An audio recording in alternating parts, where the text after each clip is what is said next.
శ్రీమహాగణాధిపతయే నమః. సదాశివసమారంభాం శంకరాచార్యమధ్యమాం అస్మదాచార్యపర్యంతాం వందే గురు పరంపరాం. శ్రీమాత్రే నమః. ఆదిత్యాయ చ సోమాయ మంగళాయ బుధాయ చ గురు శుక్ర శనిభ్యశ్చ రాహవే కేతవే నమః. ప్రేక్షకులకందరికీ కూడా శ్రీ క్రోధినామ సంవత్సర ఉగాది శుభాకాంక్షలు.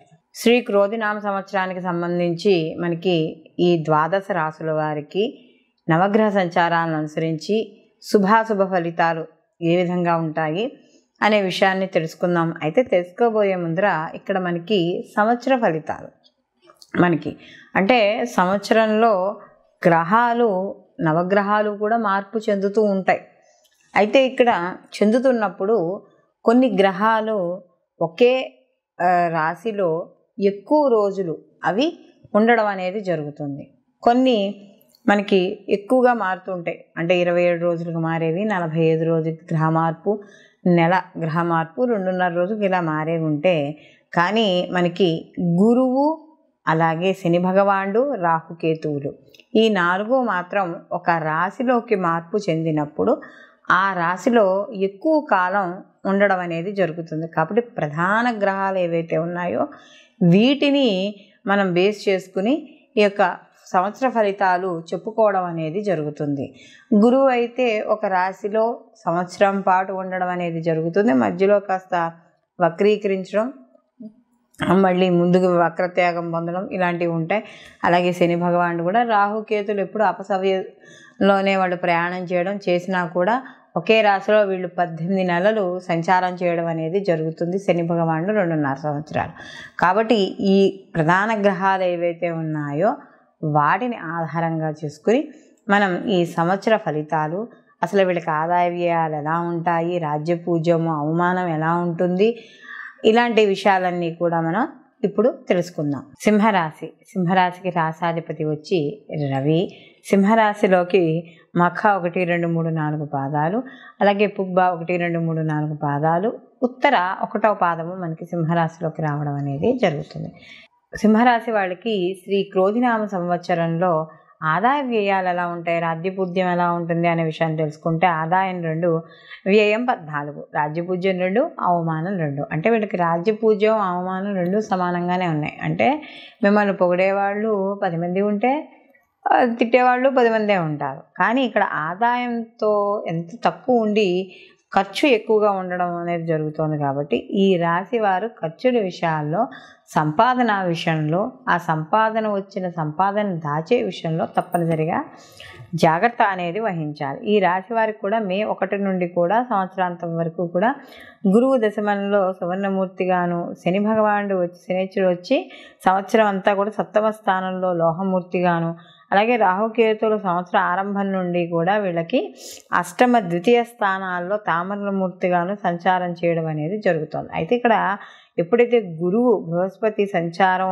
ఎప్పుడైతే ఇక్కడ వీళ్ళకి దశమ స్థానంలో ఉందో కొంతవరకు అనుకూలమైన ఫలితాలను ఇవ్వడం, అలాగే ముఖ్యంగా ఉద్యోగాలు ఎవరైతే అంటే అది ఈ యొక్క రాజ్యస్థానం కాబట్టి వృత్తి ఉద్యోగ స్థానం కాబట్టి ఆ స్థానంలో పనిచేసే వాళ్ళకి చిన్న చిన్న ఇబ్బందులు వచ్చినా కూడా ముందుకు వెళ్ళడం అనేది జరుగుతుంది. అయితే అప్పుడప్పుడు కూడా మీరు కష్టపడిన దానికి పై అధికారి యొక్క మన్ననలు పొందలేకపోవచ్చు. అయితే గోచార రీత్యా కానీ గురువు ఎప్పుడైతే దశమంలో ఉన్నాడో కాస్త ఇబ్బందిని ఇవ్వడం అనేది జరుగుతుంది. అయితే ఇక్కడ గురువు ప్రతికూల ఫలితాలు ఇస్తున్నా కూడా కొంత అనుకూలమైన ఫలితాలు కూడా ఇవ్వడం అనేది జరుగుతుంది. అలాగే ఉద్యోగస్తులు ఉద్యోగాల్లో మార్పులు, బదిలీలు, లేకపోతే అక్కడ వాతావరణం సరిగ్గా లేకపోవడం ఇలాంటివి కూడా ఎక్కువగా ఉండే అవకాశం అనేది కనబడుతుంది. అలాగే గృహంలో కూడా సౌఖ్యం లేకపోవడం, ప్రతికూల ఫలితాలు ఇలాంటివి కూడా చోటు చేసుకుంటాయి. అంటే చేసే వృత్తి ఉద్యోగాలతో పాటుగా కుటుంబంలో కూడా కొంత ప్రతికూల ఫలితాలు ఉండడం అనేది జరుగుతుంది. అలాగే విలువైన వస్తువుల్ని జాగ్రత్త పరుచుకోవడం అనేది చాలా మంచిది. అలాగే వృత్తి ఉద్యోగాల్లో కూడా తప్పనిసరిగా పురోభివృద్ధి ఉంటుంది, ఉండడంతో పాటు ఒత్తిడి కూడా ఉండడం అనేది జరుగుతుంది. అలాగే వృత్తి ఉద్యోగ వ్యాపారాల్లో కూడా పురోగతి అనేది ఖచ్చితంగా కనబడుతుంది. అలాగే రాజకీయ నాయకులకు ప్రభుత్వ పరంగా కాస్త మంచి సత్సంబంధాలు ఉండడం అనేది కలగజేస్తుంది. అలాగే ప్రతి దాన్ని కూడా లబ్ధి రూపంలో చూసుకోవడం, అంటే ఈ పని చేయడం వల్ల మీకే వస్తుంది, మీ వల్ల మాకేం లాభం వస్తుంది, ఈ యొక్క బేస్ మీద యొక్క వెళ్ళిపోతూ ఉండడం అనేది జరుగుతుంది. అలాగే కుటుంబ వృద్ధి, సమాజంలో మంచి గౌరవము, ఆదరణ, కీర్తి ప్రతిష్టలు పొందడం అనేది జరుగుతుంది.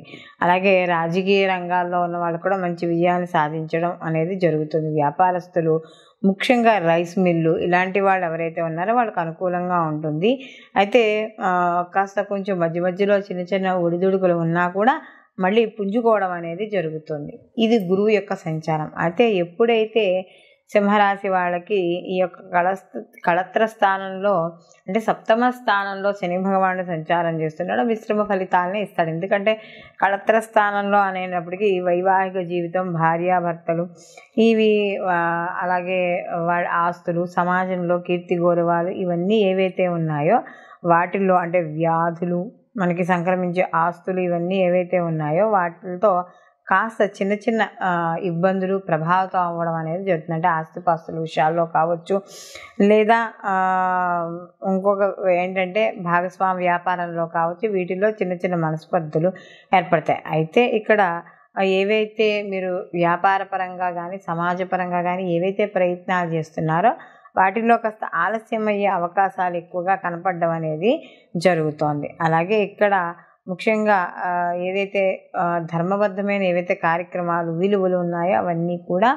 ఇక్కడ పట్టించుకోకపోవడం అనేది ఉంటుంది. అయితే ఇక్కడ ఒక్కోసారి ఈ యొక్క నైతిక విలువలు కావచ్చు, లేకపోతే చట్టబద్ధమైన పనుల గురించి కావచ్చు, వీటిల్లో కాస్త చికాకులు కూడా ఏర్పడతాయి. అలాగే రాహు అష్టమ స్థానమందు, కేతు ధనస్థానమందు కాస్త ప్రతిబంధకమైన అంటే ఏదైనా కాస్త వ్యతిరేక ఫలితాలు ఇవ్వడం కూడా జరుగుతూ ఉంటుంది.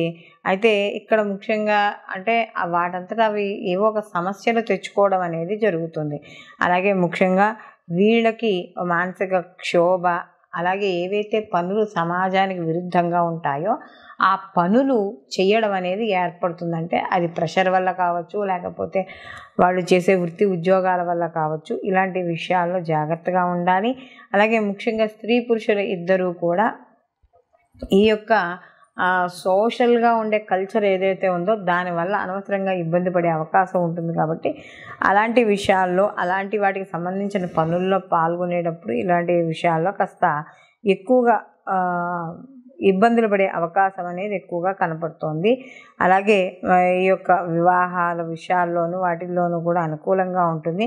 కాస్త సంతానపరంగా కూడా అనుకూలత ఉంటుంది. విద్యార్థులకు కూడా మంచి విజయం సాధిస్తారు. అలాగే ఇక్కడ ముఖ్యంగా సంతానపరమైన వృద్ధి కూడా మనకి ఇక్కడ కనబడుతోంది. ఎవరైతే ఈ యొక్క వృత్తి ఉద్యోగ వ్యాపారాలు ఎవరైతే చేస్తున్నారో వాళ్ళందరికీ కూడా అనుకూలం. వివాహం కొంతమందికి తొందరగా అవ్వడం, కొంత మధ్యలో చిన్న చిన్న చిక్కుల వల్ల కొంతమందికి ఆలస్యం అయ్యే అవకాశాలు, అంటే ముఖ్యంగా ఈ యొక్క పుబ్బా నక్షత్రం వాళ్ళకి కాస్త వివాహం కొద్దిగా ఆలస్యం అవ్వడం, వివాహం అవుతుంది కానీ కాస్త ఆలస్యం అయ్యే అవకాశాలు ఎక్కువగా కనపడడం అనేది జరుగుతుంది.